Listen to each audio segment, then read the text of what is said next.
You're watching 10 Tampa Bay. I'm Jamison Euler. The big story today, a historic election.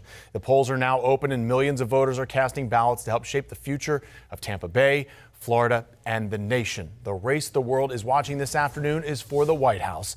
Donald Trump could become only the second former president to be reelected after losing the presidency, or Vice President Kamala Harris could become our nation's first female president. Florida voters also have a Senate seat to decide. Republican incumbent Rick Scott facing Democratic challenger Debbie Mucarsel-Powell. The race could help shape the balance of power in the Senate. Also on the line today, the balance of power in the House, where the GOP is trying to hold on to its majority. Also on the line, 6 possible amendments to Florida's Constitution. We have live team coverage on both sides of the bay this afternoon. Jenny Dean is in Hillsborough County with a look at the tax referendum that could impact local schools. But we start with Nick Valturo in Pinellas County, where the supervisor of elections says hundreds of thousands of dollars have been invested to make sure your vote is safe. Nick? Yeah, absolutely, Jamison. And that's really the key here, right? Election security. It's been such a big topic since the last election. And really, there has been a significant investment made to make sure they're able to beef up security in stations and polling stations right here like this one. And emotionally charged amendments like abortion and recreational marijuana, along with increased scrutiny over the election process, that could lead to more disruptions this year than usual. Now, the Pinellas Supervisor of Elections Office dedicated an extra $350,000 to physical and cyber security this year. Now, $50,000 of the funding will be used for off-duty Pinellas County Sheriff deputies to be out here monitoring polling stations and making sure any ballots dropped off are transported securely. The Supervisor of Elections says voters should feel confident in the measures being taken to make sure security remains a top priority. We work very hard to stand up a very robust cybersecurity and physical security posture prior to any election, most of it behind the scenes. Some of it is forward facing, but we want to make sure that all voters know that they are going to be able to cast a ballot fairly, accurately, and securely in this election.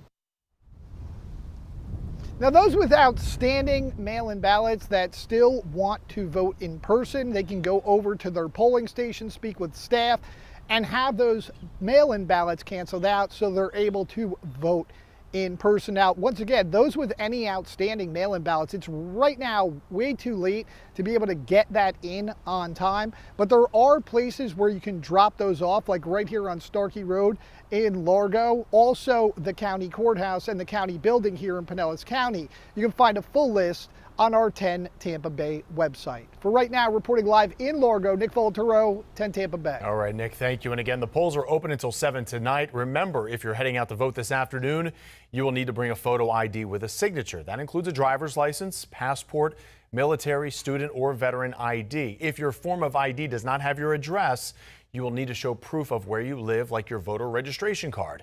If poll workers cannot verify your address or your signature, you can still vote with a provisional ballot, and you can bring a sample ballot into the booth to help you along. Now to Hillsborough County, you'll be deciding on 2 different tax referendums, a half-cent sales tax for community projects and infrastructure, and a property tax increase for Hillsborough County schools. 10 Tampa Bay's Jenny Dean joins us live in Tampa to break it all down for us this afternoon. Jenny? Yeah, good afternoon, Jamison. You know, let's start by breaking down the community investment tax, or the CIT, which is shared countywide across Hillsborough County. It is a half-cent sales tax. And basically, this is not something new. If voters approve it, they're voting to renew this particular tax. And in the past, this tax has paid for such big things like the construction of Raymond James Stadium. But then it also goes to help with smaller essential things like intersection and road improvements, sidewalk improvements, libraries and government facilities, even equipment for our first responders. Now, if this passes, the community investment tax would be renewed for 15 years, and it would start in 2026, and it would fund an estimated $3.76 billion in capital projects. Now let's talk about the school district referendum. It is asking for a property tax that would add several $100s to your tax bill, depending on the value of your home. And it would generate about $177 million a year to boost teacher pay by about $6,000 and support staff getting a $3,000 raise. It could also support academic and arts programs.